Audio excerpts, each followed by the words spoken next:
Welcome to the Roxborough Roundtables. I'm Jessica Putman, and I'm the student coordinator for the Roundtables. Today our topic will be, what does Ferguson say about race relations in the U.S.? Our host today is Professor Timothy Welbeck. Good evening, I'm Timothy Welbeck. I'm an attorney and also a professor here at Philadelphia University. I teach the African American experience here at Philadelphia University, and I also teach hip hop and black culture at Temple University. I am joined tonight by an esteemed panel, and I will allow them to introduce themselves. Hello, I'm Kyle Floyd. Diana Spencer. Kevin Pierre-Louis. Shelby Carey. Jessica Hubbard. Adeem Tinsley West. Sophia Yusuf. Anika Thomas.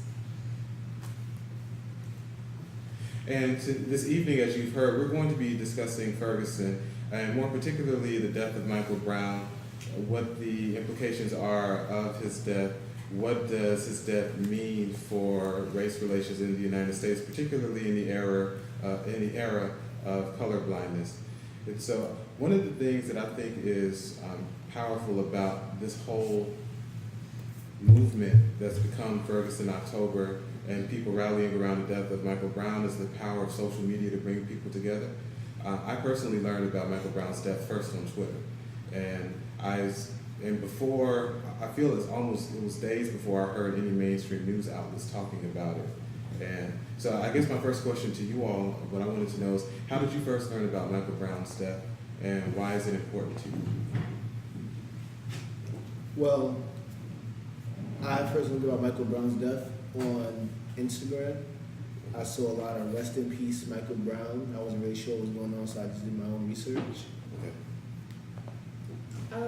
I heard about the case via Facebook, and like Kyle said, I wasn't really sure what was going on, and it took me a little bit to actually do my own research, but finally I just looked more into it, and I started seeing a lot of controversial articles about it, so that made me want to look more and more into it. I found out about it through Tumblr, and I think it mattered to me personally because it was an eye-opener on what race relations were actually like in the United States. Okay. I found out through it about Twitter, and I was very curious to what it was about, so I started to read through the hashtags and just, trying to figure out what it was all about. Indeed. Anybody else? I learned about it through Flipbook on my phone, which is a news outlet, and I read an article in one of the DC's newspapers, and it hit me pretty hard because just any useless death just doesn't make any sense to me. And this was right after I learned about Eric Garner in New York? Yeah, in New York. And I just kept getting angry because I thought about my brother. Okay. And the things that he would have to face. How old is your brother, if you don't mind me asking? He's 21. Okay. Anybody else? How did you learn about Ferguson and the death of Michael Brown? I heard about it through Tumblr, and just like Kevin, and I think it really intrigued me just because I was always interested in the study of the criminalization of the black body and just the modern day Jim Crow era and the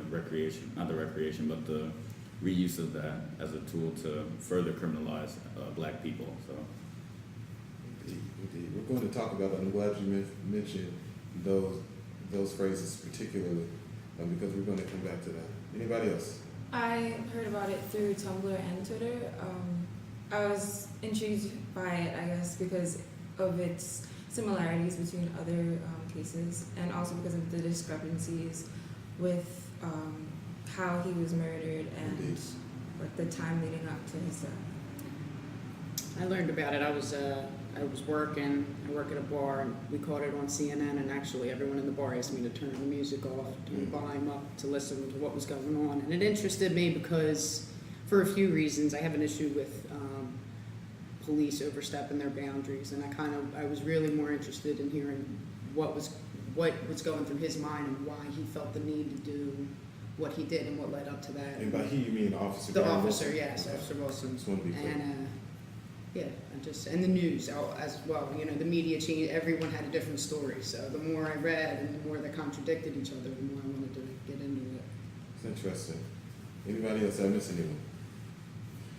Well, thank you for sharing that. One of the reasons why I started with that question is because it demonstrates the power of the collective voices of the masses to talk about issues that are salient to them and determine what's most pressing. The mainstream media did not begin covering this story almost until 12 to 24 hours, depending on the source, after Michael Brown's death. But there was an immediate outcry from the citizens of Ferguson. And then social media became ablaze with this information as well, which is how most of the world learned about the death of Michael Brown.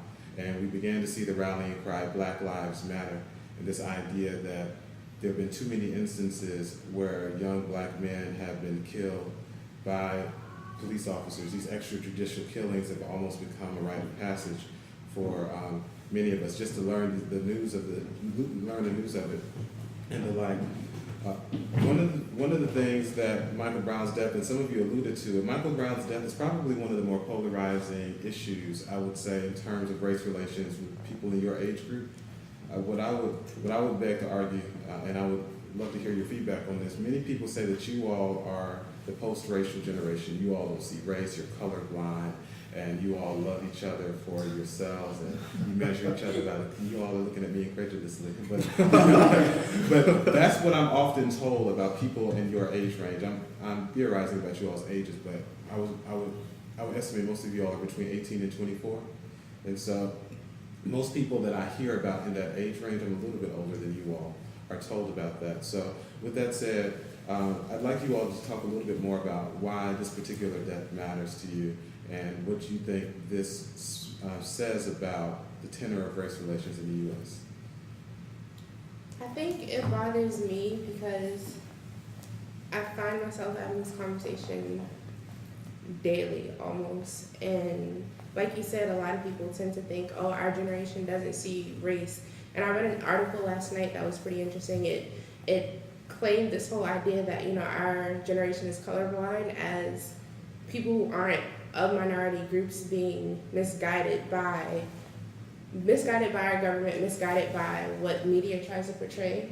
And I think that's why it's so important to me, because you have cases like this that come up more often than they should that shows completely otherwise. So I think that's really why it's important to me. Thank you for that, Jessica. Anybody else? Well, one of the reasons I'm going to say that this really bothered me, it wasn't particularly because of Michael Brown's death, because one of my standpoints on things like this is that stuff like this happens a lot. Okay. But the problem I kind of had with it was the one you kind of brought up, where mainstream media didn't bring it up for 24 hours later, where it was like they kind of, like you were saying, like the power of social media and how a lot of us heard about it first. Like almost no one talked about it as first being CNN, CBS, Fox. Basically heard it first on Twitter, Instagram, Tumblr. And I didn't like the fact that the media didn't want to bring it up until it gained that popularity, as if it wasn't important until everybody else cared about it. Indeed. I suppose because something happened just recently in Yes. Evan Lane. That young lady who was kidnapped off the street. Yes. Okay, she was black, and people actually cared Indeed. because there was a video of it happening. I'd like to just throw it out there. If there was no video, would we have been as interested, or would that have been the usual narrative that's in the press that they seem to care more if it's a young white girl who's kidnapped or a white little girl who dies, and it seems to be expected when a young black man dies, so it's not news? I think that's an excellent point. Many people who saw the video of the kidnapping were jolted by it. It's a violent scene. She's struggling with the assailant. She kicks out one of his car windows. She's thrown into the car. And not only that, just the whole, particularly within Philadelphia, I would say it resonated with people because she's walking home. She's 2 blocks from where she was ultimately going to go. And I think the video really cemented in the idea that this young woman is a woman of value. This could have happened to anyone. I agree with you. I would say that without that video, we may not know where she is right now. we may not, and most people, I would even argue, would not care as well. But, and again, just to talk about social media briefly, I learned about that on social media as well. And it really goes to show how this constant drumbeat of social media activity can raise collective consciousness on issues. We would not know about the 150 schoolgirls who were kidnapped by Boko Haram without Twitter. We wouldn't know about Michael Brown's death without Twitter. Many people would not know about Eric Garner's death in the Bronx without Twitter as well. So I think that's a good point, because what it also reveals is just this idea. It helped people see that she was a person. She was valued, she was loved, she had a family, and she wasn't doing anything that warranted the attack on her. And I think Adeem was talking about the criminalization of the black body earlier, and in many ways that narrative is imposed to justify the devaluation of the black body as well. And I think that video served as a jolting reminder that she is a person, and there are people who love her and care about her, and this could have happened to anyone. And I kind of just want to agree with you on that entire statement there, because I was thinking this entire time, whereas you probably get Amber Alerts to your phone often, and you probably just swipe to the right and delete the message and pay no attention to them. But without that video and that you visually seeing that girl get taken that way, most of us probably would have never cared about that. I think that's more of the bigger picture with this situation, is because it was a video, it was a visual stimulant. People, there might be an article that, you flip through on Facebook, like, oh, someone got kidnapped, but when there's a video, it draws people want to see that, and it creates that emotion that this needs to be fixed.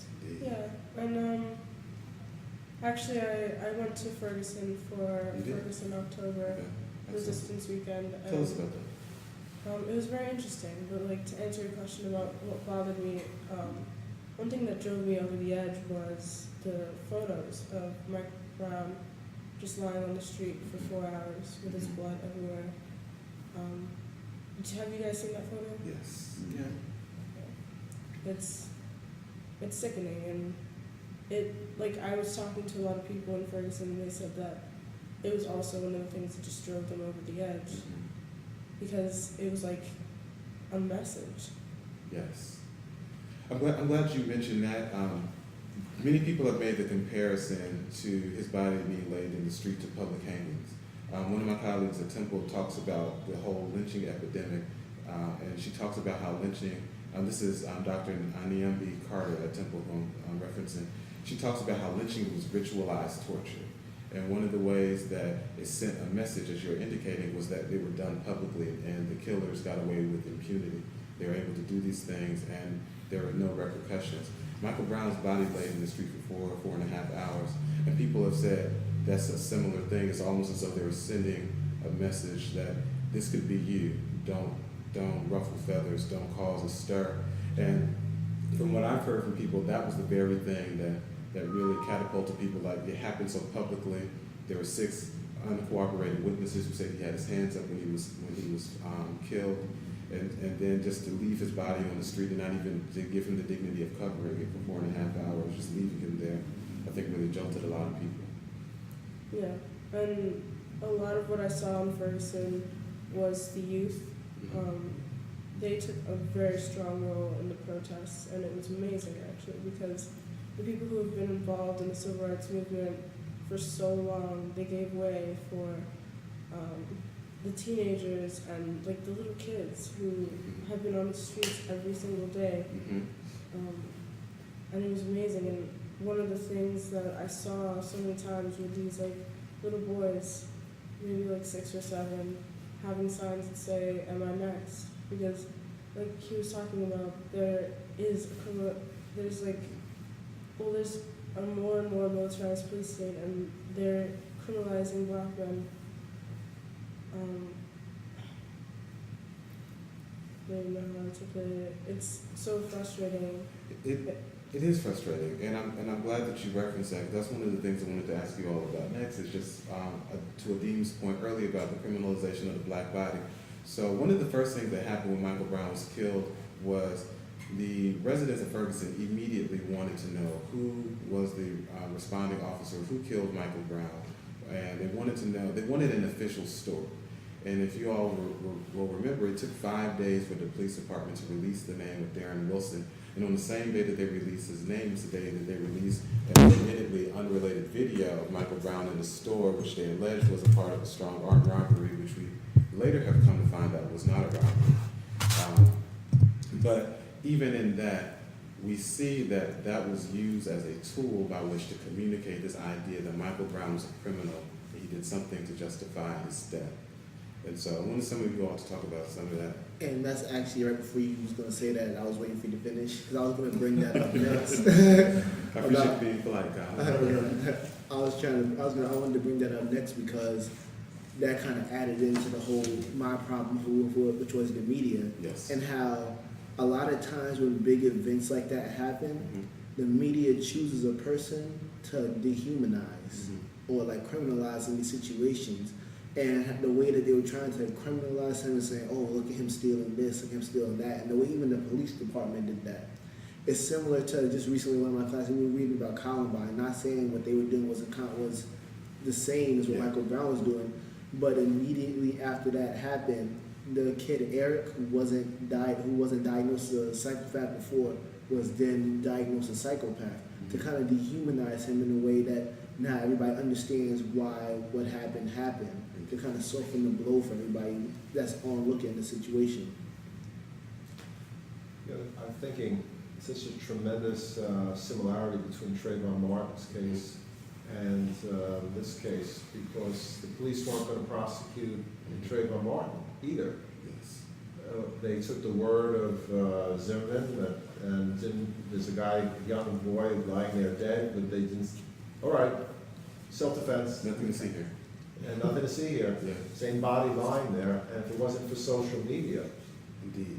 they wouldn't have ever tried to prosecute Zimmerman, at least. And I agree. same thing here. And who knows if anything would have happened if the police would even look into it. Especially considering that one of the things that has drawn the ire of the citizens of Ferguson too is that this is not an isolated incident, but many of them have talked about there has been a history of antagonism by police in this community. There are a few examples. So in a nearby suburb of Delwood in 2001, two black men were sitting in a parked car in a parking lot, and police officers opened fire on the car. The officers alleged that the two men tried to run them over in the car. A federal investigation revealed that the car never moved. Prosecutor Bob McCullough, when pressed about whether he would prosecute these two police officers, said that the men who were killed were bums. This is the same man who is charging the grand jury with information and presenting them evidence to determine whether they will bring charges and indict Officer Darren Wilson. There have been other instances where there is a man who was alleged to have been attacked by police officers, and then he was charged with destruction of government property for bleeding on the uniforms of the officers. There was another incident where a handcuffed teenager was hit with a forearm in the face by a police officer while other officers are standing by watching and taunting. And these are people saying that Michael Brown's death really was the straw that broke the camel's back. This here is something that it could go on no further, particularly the heinous way in which it occurred. And then I think what's drawing people's ire even more, just this whole idea that, like you were saying, it could be me, I could be next. This idea that just walking down the street, I could be accosted by a police officer, and that's enough for him to kill me. One thing I've told some of my colleagues is that even people who try to say that Michael Brown participated in a strong armed robbery prior to his confrontation with Officer Wilson, it's a flawed concept. Because one, just use of the term strong armed robbery already gives a connotation that Michael Brown was prone to violence. And then you also have the idea that Darren Wilson did not know about this alleged robbery prior to encountering Michael Brown. And then lastly, you have this whole idea that even if Michael Brown stole these cigars, if you're trying to use that as a justification for his death, you're saying his life wasn't worth $3. That's a despicable thing to say. And so in many ways, that's what's catapulted this. And what I would say, and I'd love to hear you all's thoughts on this, is I think this is the cause of you all's death. And what I mean by that is many people will decry you all's apathy towards social engagement. And they say you guys are Twitter activists and things like that. And they'll say you guys don't get involved with anything. But I think this has been a unifying cause that's brought together many people and spawned action. And I would love to hear if you all agree that like this is the issue of your day, the way desegregation was in our parents' day. I think it definitely is a big issue that with this whole like Twitter activist movement or whatever, but I think another issue is some people feel like they don't know what it is they can do. They want to do something, but they don't know what it is they can do. But I just feel like stuff like that just takes us actually taking the time to come together to figure that out. I know recently I met with a lot of the Black student unions in the Philadelphia area. We had like a mixer, and this was an issue that we discussed that when this came up, there should have been something that we all came together to discuss on what can we do. And as a result of that, there is going to be a march, a silent march that's going to happen. But it just takes that initiative to sit down and say, okay, let's not just tweet about it. Let's actually pick a day, pick a time, talk about it, and figure out what we can do. And the level of apathy that our generation like faces, it's kind of outrageous. When you talk to people, like I get into discussions about Ferguson all the time, but nobody's willing to listen. Nobody sees that there's a problem. Some people think that it's not a racial issue. And it's like when comparing the protests in Ferguson to the Pumpkin Fest riots. Yes, in Keene, New Hampshire. Yeah, which shouldn't be compared in the first place. Mm-hmm. But I was reading an article that like a while back, and I thought that this was interesting. You mind if I read a quote? Yeah, please do. And just for the point of clarity, if you're listening and you're not familiar with what happened in Keene, New Hampshire, about 3 weeks ago on the weekend, Keene, New Hampshire had their annual pumpkin festival. There's a nearby college town, and some college students descended upon Keene, basically had a small riot, overturned cars, looted stores. There were reports of them assaulting police officers. Most of these young people were white. None of them were killed, obviously. Few, if any, were arrested, and the news reports about them called them revelers or said that they were rowdy, were out of control, whereby similar news outlets called people in Ferguson looters, rioters, things of that sort. Thugs, animals. Thugs, animals, yes. But it goes, that kind of comparison is really important because it's those attitudes that make state violence possible. White youth are allowed to be children and have a sense of protection no matter how they behave, while Black youth are criminalized by the justice system. They're not allowed to have childhoods. And white behavior gets normalized. In the African American community, the long-term complaint is that the behavior of a small number of people stigmatizes the entire race of the community. But you don't hear the same racialized language about small groups of white people that behave badly. They do not stigmatize the community in the same way. That is, I would say, an undeniable truth. It's incontrovertible when you look at the way news reports offer perspectives on things, because the media is presenting a narrative. So when you look at your news outlets, when you look at whatever your traditional news source is, there is someone before the news cycle begins determining what is important, what they're going to tell you, and what vantage point they're going to present it to you. And just as this quote says, America is a white nation, white behavior is normalized, and then everything else is compared to how it compares to what is considered normal. And so whereby when James Holmes walks into a theater in Colorado and kills 12 people and injures 55 other people with assault weapons and bombs and other things, he's considered troubled. He needs help. He's mentally ill. And when police officers encounter him, they apprehend him. He's already proven he has a propensity for violence and the ability to kill. They do not kill him upon sight. Jonathan Crawford is in a Walmart in Ohio. He purchases a BB gun. Police officers come in and shoot him on sight. He's purchasing a BB gun that he pulled off a shelf in the Walmart. They shoot him on sight. That says something about people's perceptions of young white men and young Black men. And the media coverage on that instance was completely, it wasn't anything. Nobody wanted to cover it. Indeed. Especially in the light of Michael Brown, but it was not seen anywhere in media. It was all over social media, but like Indeed. mainstream media was not about to cover it. Why not?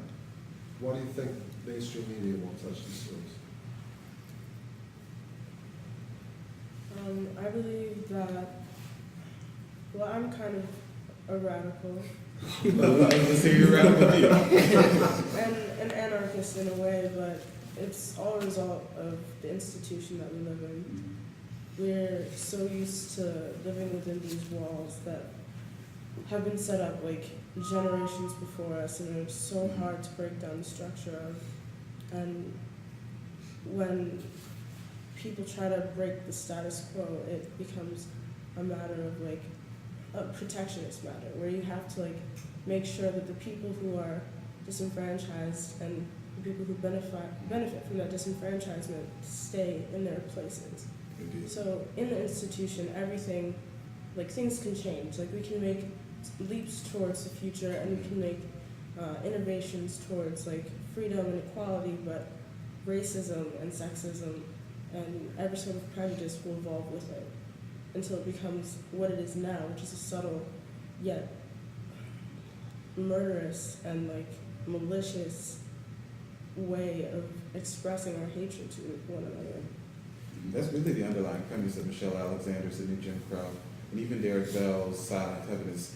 The late Derek Bell talks about that whiteness in America is almost like a property right, and that people hold the rights and privileges and protections that come with that, and they seek to protect that in the same way they would protect a piece of land. And you trespass upon that, you encroach upon my rights, and I'm going to defend that in the same way I would if you came into my front yard. And even like Adeem was saying earlier, this history of segregation, discriminatory animus, and violence towards African Americans has just found a new way to conceal itself. Yeah. And if we look at the psychology behind, sorry. I tried to jump in like 3 Yeah. times. You might as well just go. No, it's okay. Because the points have circled themselves, so you might as well. It's all right. You can, Okay. All right. So I'm gonna recircle all of those points. Please To reference what you were saying earlier about the shooting that occurred, Yes. it also says a lot about the ways that psychopathy and like the mental psyche is used in a way to not only to humanize white people, and when mental illnesses or mental disorders and labeling people with mental disorders is appropriate. Yes. Because I'm sorry, now I'm speaking fast. It's okay, I think they'll pick it up. When a white person or white people are labeled with mental disorders or mental illnesses, it is seen as appropriate that they get help, that they receive help, as opposed to people of color, or in this case, black people, if they are labeled with some sort of psychopathy, schizophrenia, some other mental disorder that are just escaping me, bipolar or manic depressive, then they need to be subdued, they need to be annihilated, they need to be eradicated in all their forms, because that is not only a problem to our whiteness, but it also is a affront to the way that black people are portrayed and how they're supposed to fit inside of a square or a box. And any sort of mental disorder is just another it adds to another layer that those people are not supposed to have. Indeed. I like how you even mentioned the suppression of people like that, because that's what happened with Kamanji Powell, who was killed shortly after Michael Brown in St. Louis. He took a few negligible items from a convenience store. Police were called. They found him in a nearby lot. He was holding a knife. They told him to drop his weapon. He did not. And he was about 35 to 40 feet from him, and they opened fire on him. And his family said that he was mentally unstable and that he was even suicidal. And some critics have said that it's a tragic state of affairs, that he knew that he could depend on the police to kill him when he wanted to die, and when he couldn't muster the courage to kill himself.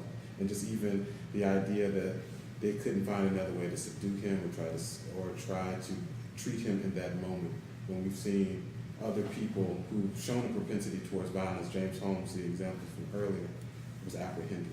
I think that's a great point. Yes, sir. And just actually talking about that video right there, because I actually watched that video with the kid, and one of the things the guy with the camera was yelling at, you could have shot him in the leg, you could have did this, you could have did that, but they shot him like it was 9 shots, 2 more after he was already dead. Then they put handcuffs on him.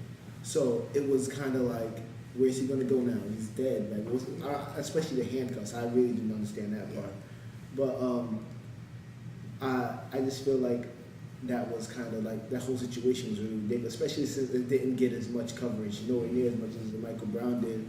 And kind of just, I wanted to say this for a while, kind of going back to your question about where's does Michael Brown's death stand as far as like other civil rights movements for our generation and everything.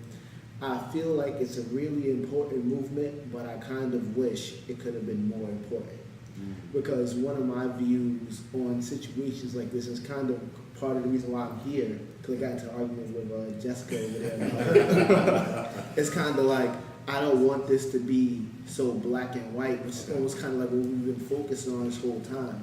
I want people to realize that this is something that happens to people in all of those types of communities, whether they're black, white, Spanish. It's because you're in this community, it kind of ends up being automatic a stigma on you, where you're kind of being held back, and you're automatically put into predicaments like Michael Brown's, where the police are always watching you, or they feel like you're a waste being there. Kind of like you were just talking about to two guys, oh, they were bums. What does that even mean? What does it mean that they're bums? That means because they're bums, they don't deserve to live. So I just feel like I wanted that to kind of not just be so black and white, but realize that this is something that happens to people in all these types of communities, and that we shouldn't be making it out to be so black and white. That's kind of separating us more, that everyone needs to come together and realize that this is a problem that we have. I disagree. I don't. The way in which we talk about race issues, and I think this goes into why our generation is seen as like this colorblind generation. We don't see race. It's the fact that we don't acknowledge the challenges that people of color face within our society. We don't see the subtle racism and like these outbursts of racism, like with Michael Brown, with Trayvon Martin. We don't see that because we're not talking about it. We haven't talked about it like in large enough groups, discussions to even get past it, if there even is a way to get past it. There is, yes, we're all one people, yes, we all bleed red, but at the same time, this is an issue that faces Black Americans daily. People like Mike Brown, like Trayvon Martin, like Eric Garner, many other Black men and Black women face within America is completely different from white bodies. That's the utmost truth. The way that we talk about white bodies in the media is completely different from the way we talk about Black bodies, because the first thing I heard within the media about Mike Brown and about Trayvon Martin was, what was he doing to get shot? Did he steal something? Did he do this? Did he do that? Nothing about Danielson, nothing whatsoever. The person who murdered somebody. So the way that we talk about Black bodies and white bodies in America is completely different. Can I just add on to that real quick? And another thing that the media does is that if somebody dies, especially if there's somebody of color, instead of showing a picture that is appropriate, like a graduation picture or a picture that shows them as a decent human being, they show them as something that is typical of a colored person, somebody in baggy clothes or something, but it's like, that's not him. One day, I wear sweatpants a lot, baggy sweatpants, because it's comfortable to me. I don't wear it because of my color of my skin, I wear it because of the comfortability. But if I was criminalized, that's the picture they're going to show. They're not going to show my graduation picture from when I graduated from an all-girl high school. They're not going to show me graduate from Philadelphia University. They won't ever show that picture.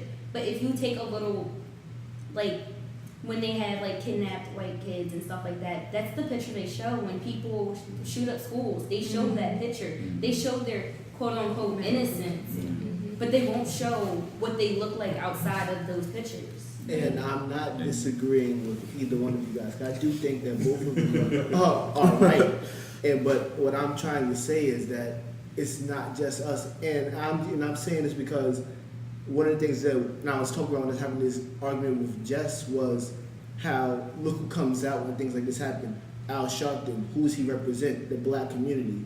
But you never see this type of thing. Let's say we go to the Spanish community, and you can't say that they're not the same type of oppressed as we are, because they're in the same exact community as we are. I understand, and And I just, okay, let me catch my. Like yourself, take your time.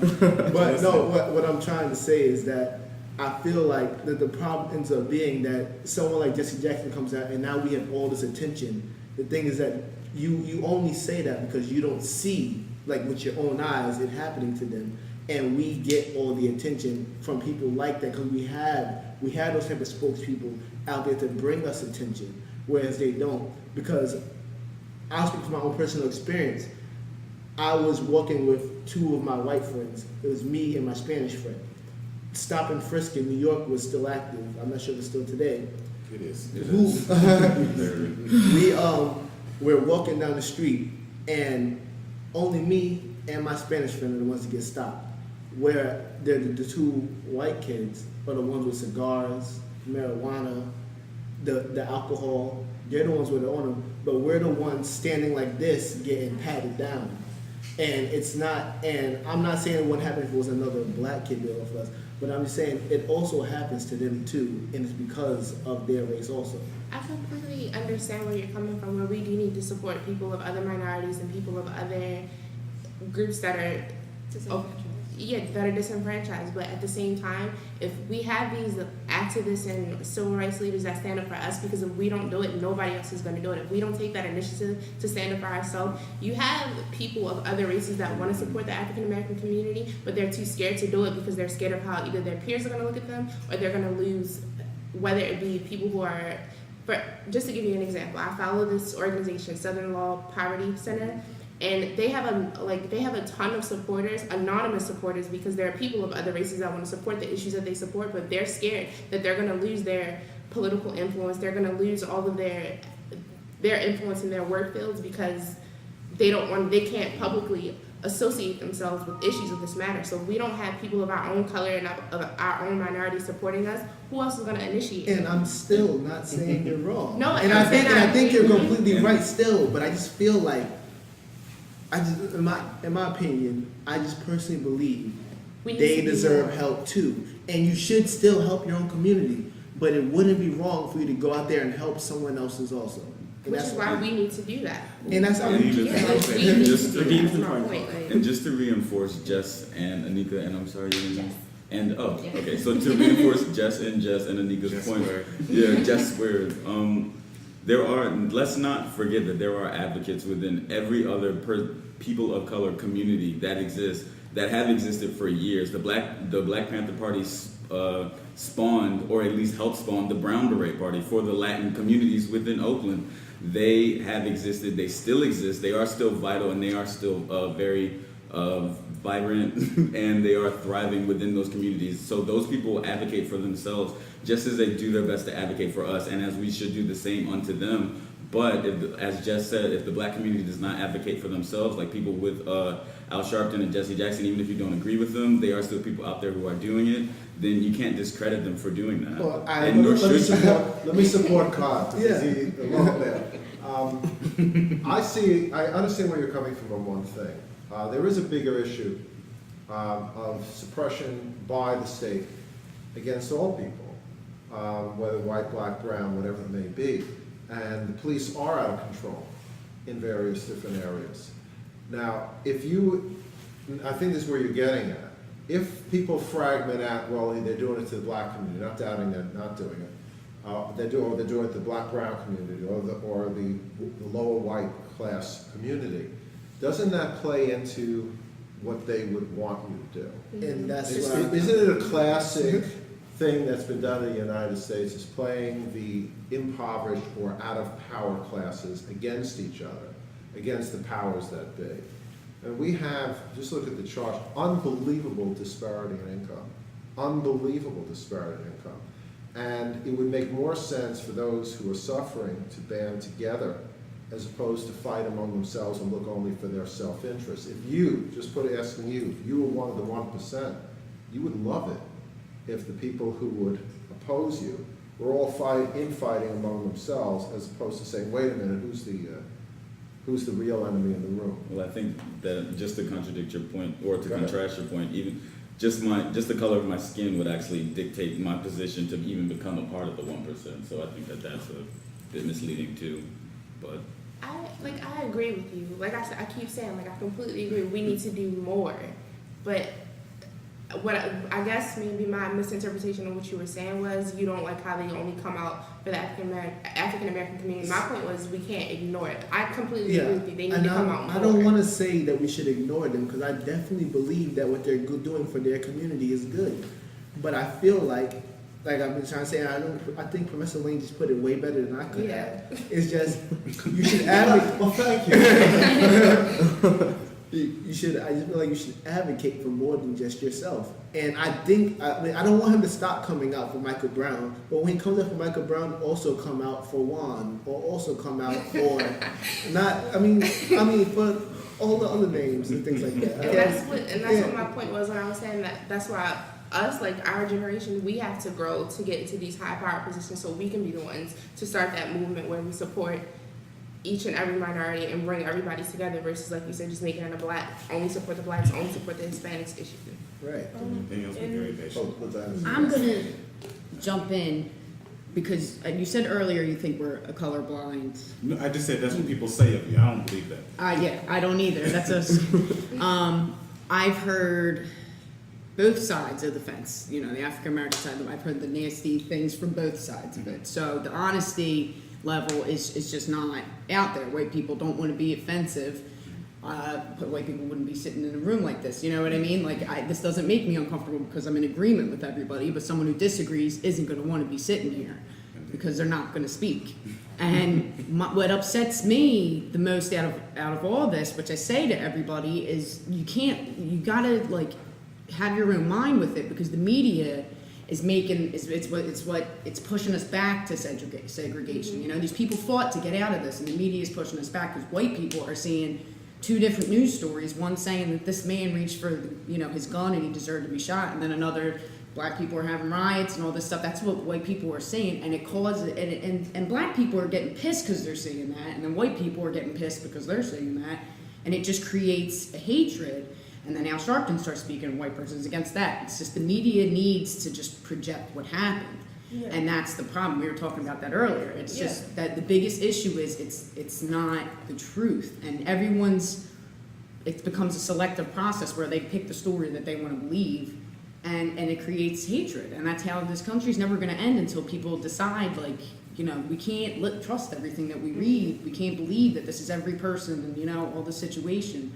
It's just never going to clear up, and I feel like this country's going backwards with racism. We really do. To tie it all together, in contemporary feminism, there's many movements. There's the Black feminism movement, there's the Asian feminism movement, there's the Latina feminism movement, and then there's the movement for women of color. And this term, people of color, is a new found term that, even though each movement faces different problems, and they all realize that. So the Black community, they face criminalization and just degradation and a whole bunch of stuff that Asian women who face fetishization and just horrible perceptions of Asian women, and the Latinas who actually face both.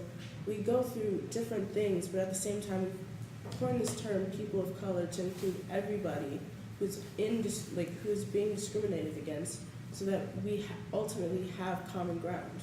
We know that we do face different things, but we are in it together.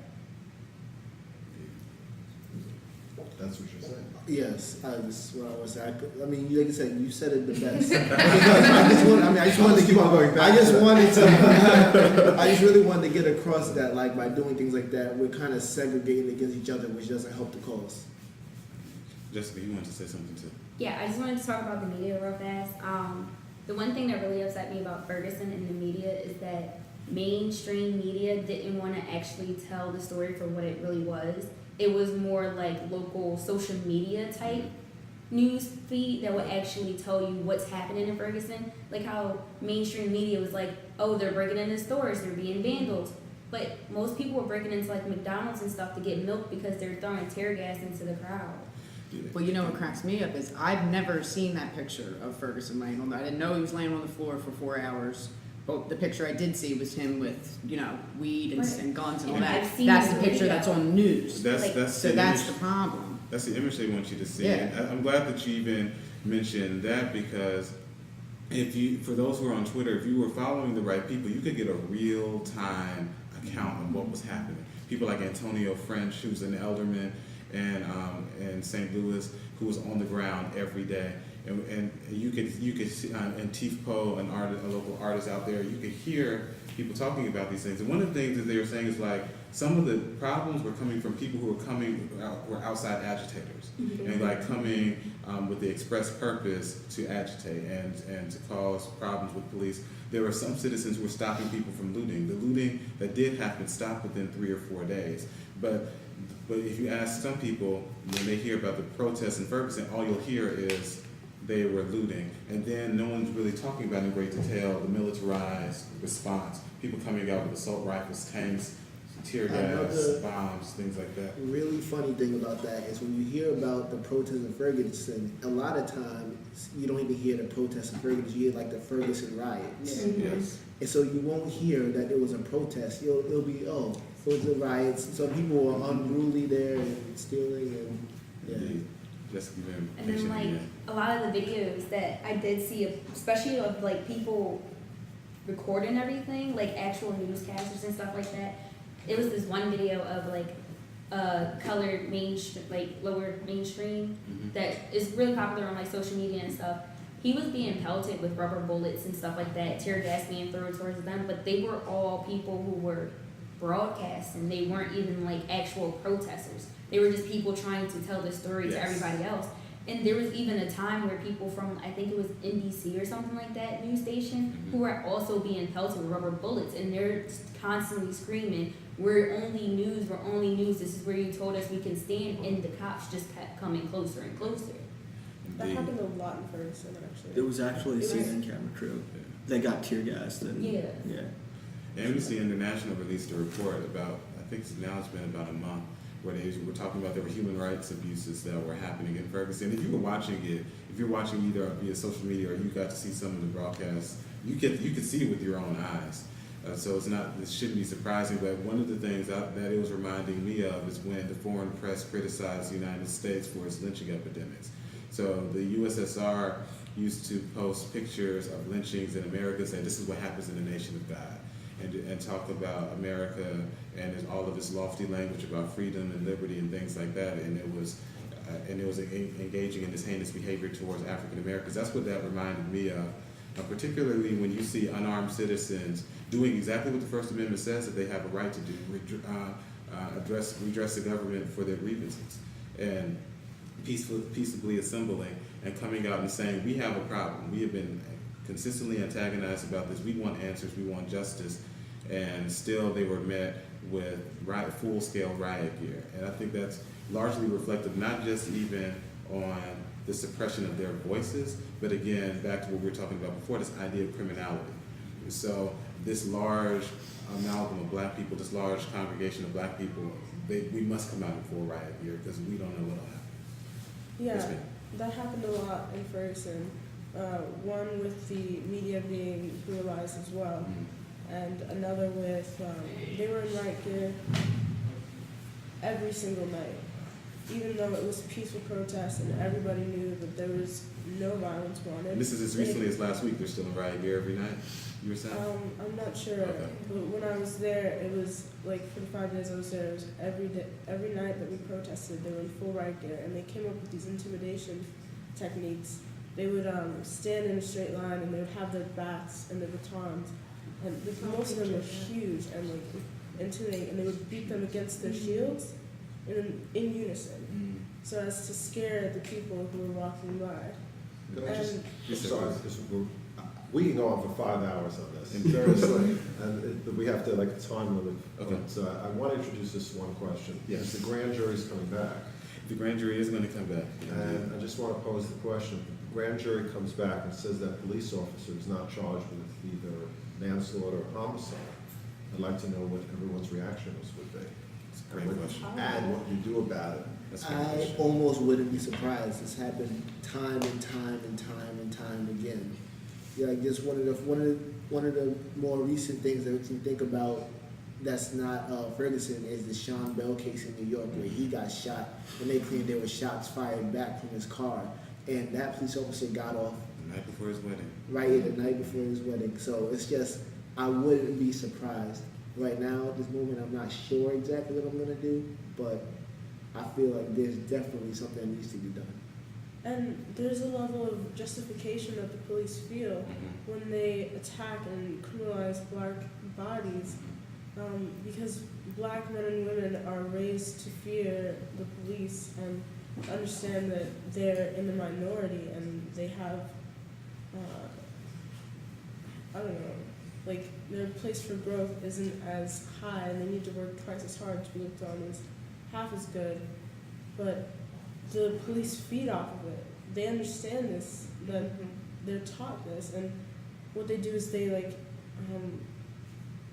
they go on that. And when black bodies and black individuals fight back, it becomes an issue of their standing, I guess. Indeed.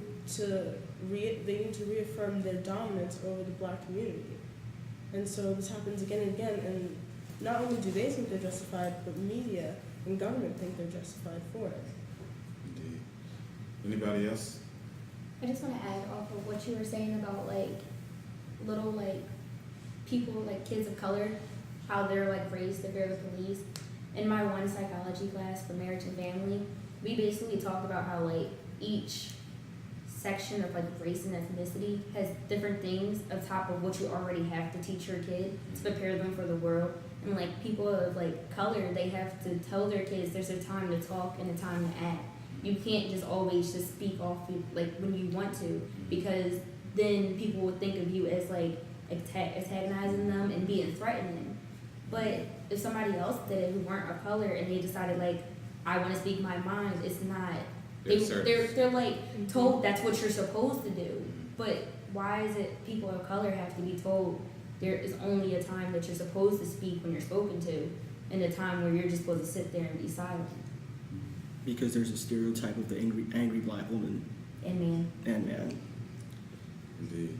I think that's so funny because it's definitely true. I mean, you think about times where myself, I might get pulled over while I'm driving, and sometimes they'll be like, "Oh, whose car is this?" Or questions where I have to let you know I'm going right here to my pocket to get my wallet, and I have to say that aloud. Just constant fear. Or it won't end well for me. Just to Yes, get or I have to reach over here to get my registration. I have to let them know every move before I make it. Indeed. I think this circles around the institution that we do live in, like Sophia was saying, and just white supremacy and white privilege in its many forms. The way that people of color have to navigate America in order to survive. This is about survival. It's not about any of this. Yeah. I agree completely on that, and it reaches into every single realm of life. And all of my white friends have shoplifted, and I wouldn't even consider doing small things like that because there's such a high price, because there's this constant fear that any small misbehavior means them coming out in full force. Yeah. My mother, if I tell my mother that I'm walking home at 9 o'clock at night, she is terrified that I'm going to face some sort of brutality. And it's I can't understand that we live in a free nation where that sort of terror resides. I can completely agree with what you're saying, because my mom, if I'm saying I have to go out to Fallcroft or Norwood, which is a county in Philadelphia, but it's predominantly filled with people of non-color. Yeah. I tell my mom I'm going out there, oh,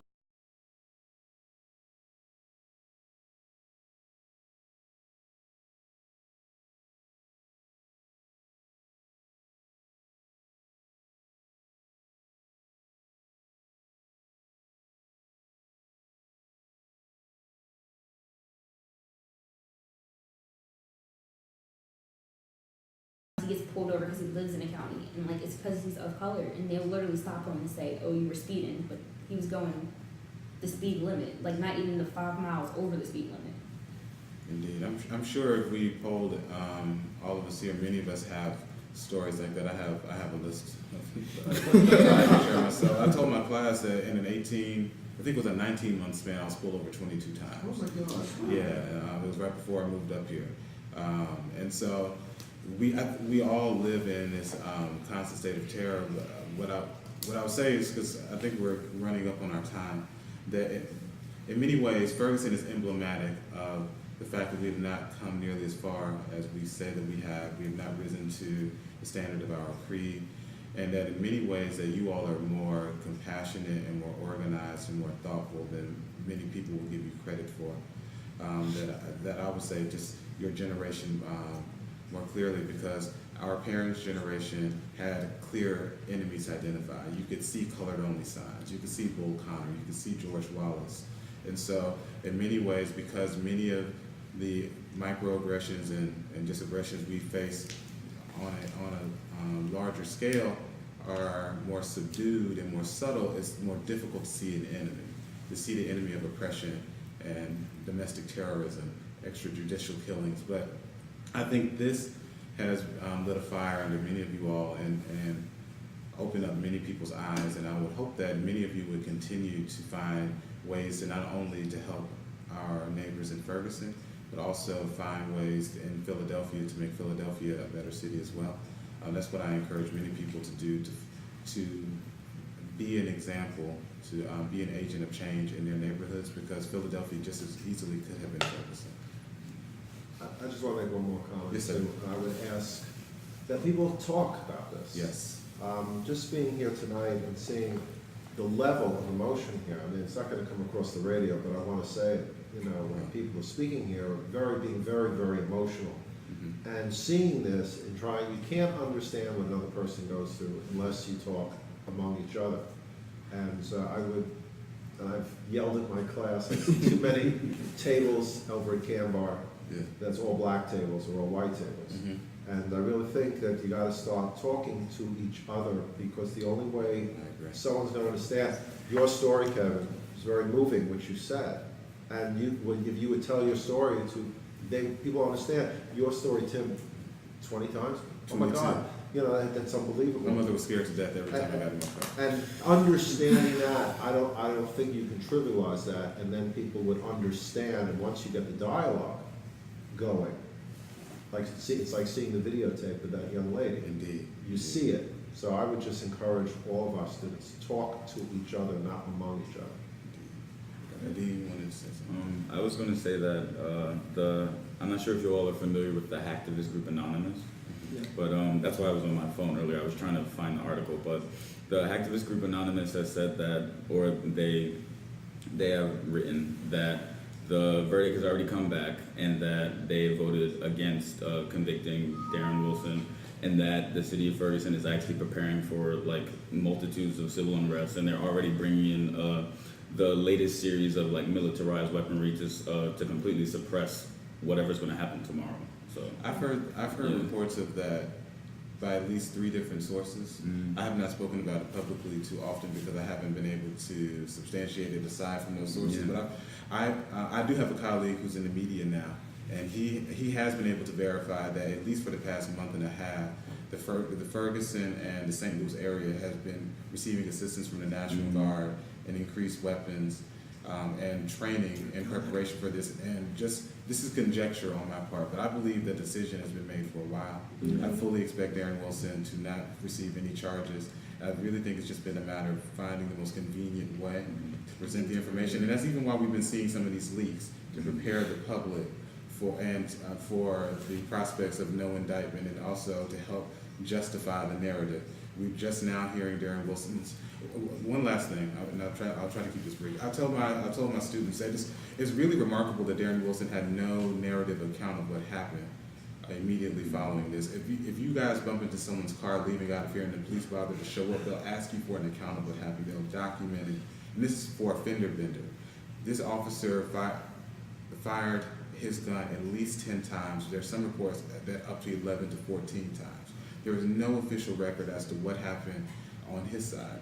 And so now we're starting to hear his story. Now we're starting to hear people in the media saying, oh, this new evidence comes out, it confirms Officer Wilson's story. I think it's it's an elaborate plot to prepare people for the news. I think it's coming any day. It could be tomorrow. I wouldn't be surprised at all. I think it's justification of police actions. I think they're taught we were taught not to shoot. We were taught to shoot more than once. We were taught to make these decisions in situations like this. That's the story he was coming up with, taking all this time to figure out. Yes, ma'am. Actually, one thing I want to just say is just the mindset that was in Ferguson, all the people coming together. It was an enriching and fulfilling experience because that sort of solidarity is something that you can't really feel. Like, I kind of feel it here, but in Ferguson it was so intensified. It was, everybody was there together. It wasn't like when talking to people, usually we hear like the same old story with internalized racism and how we're just complaining, but over there everybody just knew we lived in a state of white supremacy, and we settled. We got what we wanted in the short term, and we settled for what was far less than inequality. And the shift that has happened in the protesters' mindset, where the youth are actually taking over. It's actually the youngest of us who are going out every night and who are the leaders of the protests. Cornel West actually made an appearance. Cornel West got arrested. Yeah, he got arrested. Yeah, he made an appearance and he talked about that sort of level of comfort that we have. He called it the, and I don't like the way he phrased it, but the reniggerization of the middle class, and how we've become tools once again. Indeed. And actually, at the protest that night, the youth, the people from the universities were leading a protest, and he walked up to them and asked if they wanted him to speak, and they said no, we got it. Excellent. And I think that's a great segue, and just in saying that's symbolic of a passing of the torch. And I'm glad that a lot of people who went to Ferguson allowed the people of Ferguson to determine the action. We are out of time, but I would like to thank you all again for coming, sharing your thoughts, your insights, your perspectives, experiences. And as Professor Lane said, I would encourage all of you all to continue these conversations and to continue doing what you can to make America the America that you like to see. And so again, I'm Timothy Welbeck. If you all could go around again and say your names, and then.